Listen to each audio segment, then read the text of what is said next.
bersyukur karena pada tahun ini bisa lulus sebagai CPNS di Kabupaten Mempawah. Kira-kira tahapan-tahapan dari CPNS itu apa aja, Kak?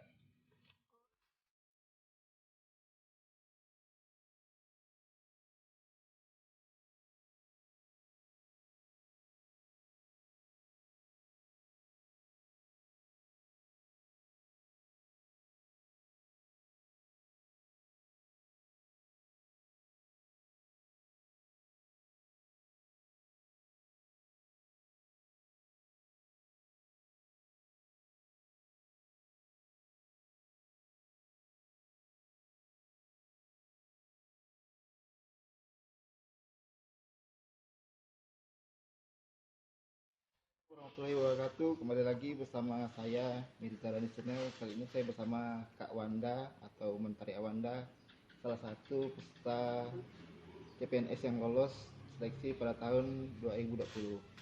Nah, mari kita berkenalan sama Bilal. Oke. Selamat sore, Kak. Sore. Nah, bisa berkenalan kira-kira siapa namanya, gimana nama lengkapnya atau ini, Kak? Perkenalkan, nama saya Mentari Awanda, bisa dipanggil Wanda. Sore ini bakalan menemani Bang Mirza untuk tanya jawab seputar CPNS yang telah saya ikuti kemarin. Oke. Bagaimana perasaannya setelah mengikuti tahapan-tahapan dari seleksi CPNS ini, Kak? Perasaannya alhamdulillah bersyukur karena pada tahun ini bisa lulus sebagai CPNS di pemerintah di Kabupaten Mempawah. Kira-kira tahapan-tahapan dari CPNS itu apa aja, Kak? Oh, kalau misalkan Dari awal sampai akhir gitu. tahapan dari seksi CPNS itu yang pertama itu ada namanya seksi administrasi. Iya. Nah, di seksi administrasi itu kita mengisi data melalui portal akun resmi, itu namanya SSCN. Dari situ SSCN kemudian kita juga melampirkan dokumen fisik ke instansi yang akan kita lamar. Waktu itu karena saya melamar di Kabupaten Mempawah, jadi menyerahkan berkasnya tuh di BKPSDM Kabupaten Mempawah. Kemudian setelah seleksi administrasi itu seleksi tertulis yang namanya tes SKD, seleksi kompetensi dasar. Nah, pada saat itu jika kita lulus di SKD maka akan lanjut di tes yang namanya SKB, yaitu seleksi kompetensi bidang. Nah, jika kita lolos di SKB kemudian kita akan lanjut ke tahap lanjut ke tahap pemberkasan. Nah, setelah dari tahap pemberkasan barulah akan ada pengusulan NIP dan SK CPNS kita dikeluarkan.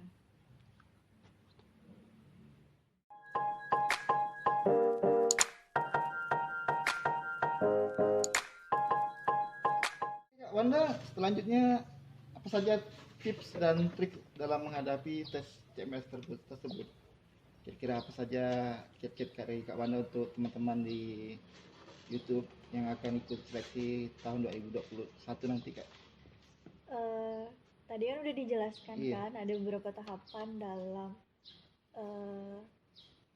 tes CPNS. Yang pertama kalau administrasi, karena di administrasi juga ada beberapa teman-teman yang gugur atau tidak lolos.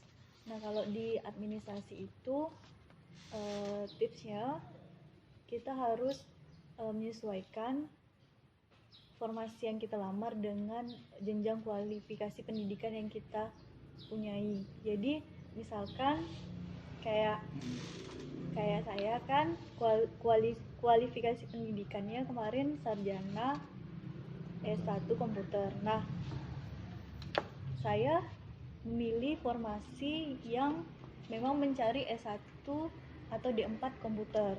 Iya. Ya, kemudian berkas-berkas administrasinya itu harus disesuaikan dengan persyaratan dari masing-masing instansi, karena berbeda instansi itu persyaratan administrasinya juga ada berbeda, tapi kebanyakan sih persyaratannya itu sama, seperti kayak melampirkan ijazah, terus transkip nilai, terus foto, kemudian menulis surat lamaran dan membuat surat pernyataan. Panjang sekali ya.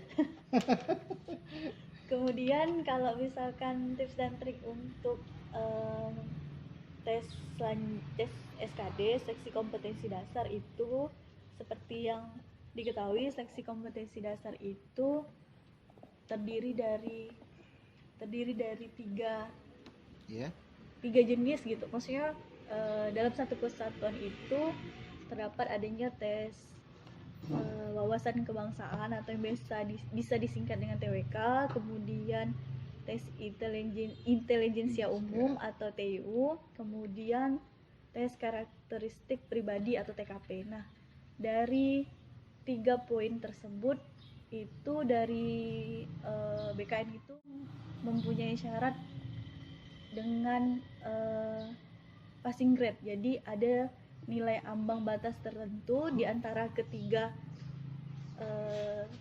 poin tersebut di dalam satu kesatuan tes SKD. Iya. Nah, kalau untuk contoh-contoh soal pembahasan itu banyak di buku-buku, bisa juga di sosial media seperti YouTube dan yang lainnya. Ada kok pembahasan dan contoh-contoh soal dari SKD. Banyak ya Kak ya? Iya, banyak. Tergantung dari kita sendiri aja ya, mau baca atau enggak kan gitu kan. Oh ya, semakin banyak latihan soal, makin terbiasa jadi untuk mengisi tes SKD. Kemudian tes SKB. Nah, SKB ini seksi kompetensi bidang. Nah, ini tesnya itu berbeda-beda setiap orang, artinya karena menurut dari bidang formasi yang diambil. Misalkan kayak pengalaman saya itu, formasi yang diambil itu administrator database kependudukan. Nah, dari BKN sendiri itu telah mengeluarkan yang namanya kisi-kisi sesuai jabatan yang kita ambil. Nah, pada saat itu kebetulan jabatan yang saya lamar itu merupakan jabatan fungsional. Nah, dari jabatan fungsional tersebut kan terdapat undang-undang yang mengatur, seperti peraturan BKN-nya ada, kemudian instansi yang menaunginya, Permendagri-nya ada, kemudian per BKN, Permendagri, kemudian satu lagi Permenpan RB-nya ada. Dari situ kita bisa belajar mengenai tugas dan fungsi-fungsi pokok dari jabatan formasi yang kita lamar. Ini yang satu yang penting nih Kak Wanda. Ini mungkin semua orang beda-beda caranya. Bagaimana caranya Kak Wanda dalam menghadapi tes CPNS ini, seperti belajar, bagaimana mengatur jam belajarnya, dan bagaimana juga Kak Wanda bisa mengatur antara pekerjaan rutin dengan waktu belajar yang Kak Wanda pelajari untuk menghadapi tes CPNS ini Kak? Kalau misalkan pengalaman dari saya, karena lebih enaknya belajar itu secara membaca dan menulis. Biasanya kalau soal itu latihan soal terus dikerjakan sendiri, terus dilihat waktunya, karena kalau untuk tes ini kita kan di depan PC kan. Iya. Di lapangan PC artinya nanti kita mulai ada waktunya yaitu 90 menit dan dia bakalan berhenti stop kalau misalnya udah 90 menit dan langsung keluar hasilnya. Wah. Jadi kita juga harus belajar manajemen waktu supaya kita bisa mengisi semua soal. Iya. Semua soal. Jadi tidak ada soal yang tertinggal karena kan sayang juga kalau dari orang-orang kan berbeda tipe belajarnya. Jadi lebih enaknya tuh gimana kalau saya kan lebih enaknya Kak Wanda belajarnya itu tuh belajarnya sambil Iya. misalkan sambil dengarkan musik gitu atau sambil belajar. Asal jangan belajar sambil tidur kan nggak bisa gitu kan. Sambil ada misalkan cemilan ya misalkan cemilan 11 cemilan yang disukai terus atau yang lainnya. Ya betul. Terus jangan kalau misalkan ada informasi terbaru tuh lebih cepat tangkap lah, intinya kayak gitu.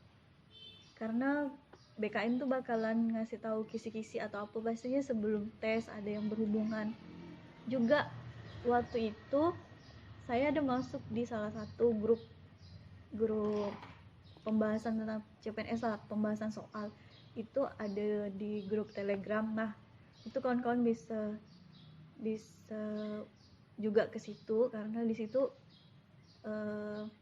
sama-sama bakalan bahas soal, saling bahas soal setiap harinya. Jadi ada grupnya. Itu sangat membantu. Kayak gitu. Terus bagaimana dengan kerjaan sehari-hari Kak Wanda sebagai tenaga pekerjaan Kak Wanda lah dalam bagaimana belajarnya, bagaimana dengan pekerjaannya, mengatur waktu seperti itu Kak? Iya, kalau misalkan kerja dari pagi misalkan sampai sore, kawan-kawan bisa belajarnya di malam hari. Atau misalkan ada senggang waktu di pekerjaannya, kawan-kawan bisa sambil belajar. Terakhir Kak, bagaimana pesanan dan pesan Kak Wanda untuk teman-teman yang akan ikut tes CPNS tahun 2021 nanti? Apa pesanan-pesannya bagaimana Kak? Mungkin ada yang masukan untuk mereka supaya lebih siap menghadapi tes yang akan datang. Buat teman-teman yang ingin mengikuti CPNS, ingin sukses dan waktu tesnya ingin lolos, mendapatkan nilai tertinggi, nilai yang terbaik dan mendapatkan misalnya lulus lah kan ke sampai akhir itu. Buat teman-teman tuh semangat persiapkan. Terus buat teman-teman yang akan mengikuti tes CPNS yang insya Allah katanya bakalan dibuka tahun 2021, itu teman-teman bisa persiapkan dari awal, persiapkan dengan sebaik-baiknya, karena percayalah kalau misalkan tidak ada usaha yang mengkhianati hasil. Jadi benar. Teman-teman bisa udah latihan soal, baik itu dari buku, dari YouTube atau dari yang lainnya. Terus juga teman-teman bisa diskusi sama teman-teman yang lain, bisa belajar bersama, bisa diskusi. Intinya tadi, kemudian juga bisa join atau gabung di grup seperti Telegram. Kemudian ini ingat, kalau misalkan teman-teman yang pernah mencoba tes CPNS sebelumnya tapi gagal, teman-teman bisa belajar dari pengalaman sebelumnya. Misalkan teman-teman tidak lulusnya di administrasi, nah teman-teman harus cari tahu teman-teman tuh tidak lulusnya karena apa. Kemudian kalau di tes SKD teman-teman yang tidak lolos, teman-teman lihat teman-teman tuh jatuh nilainya atau tidak memenuhi passing grade-nya tuh di di TKPK, TWK atau TU. Nah, teman-teman harus belajar dari pengalaman sebelumnya supaya teman-teman bisa memperbaiki kegagalan yang sebelumnya. Oke. Terima kasih atas bincang-bincang singkatnya Kak Wanda. Oh iya, ada satu lagi. Iya. Oh iya. Iya, Satunya lagi tadi ketika kita udah berusaha, ketika kita udah berusaha semaksimal mungkin, nah tinggallah yang di atas yang menentukan. Benar itu. Jadi yang terakhir pesan-pesannya jangan lupa iya. berdoa. Berdoa, terus belajar. Dan Lagi- kalau bisa juga minta restu ke orang tua, minta Iya. doakan ke orang tua. Orang tua itu yang paling makbul. Iya. Iya, semoga Kak Wanda di tempat tugas yang baru nanti bisa bekerja dengan baik, bisa diterima dengan lingkungan barunya. Nah, oke, terima kasih atas bincang-bincang singkat ini. Jangan lupa like, komen, dan subscribe ya. Oke, gimana Kak Wanda? Like, comment, and subscribe Channel channel Mirza Danis Danis Channel. Channel. Terima kasih.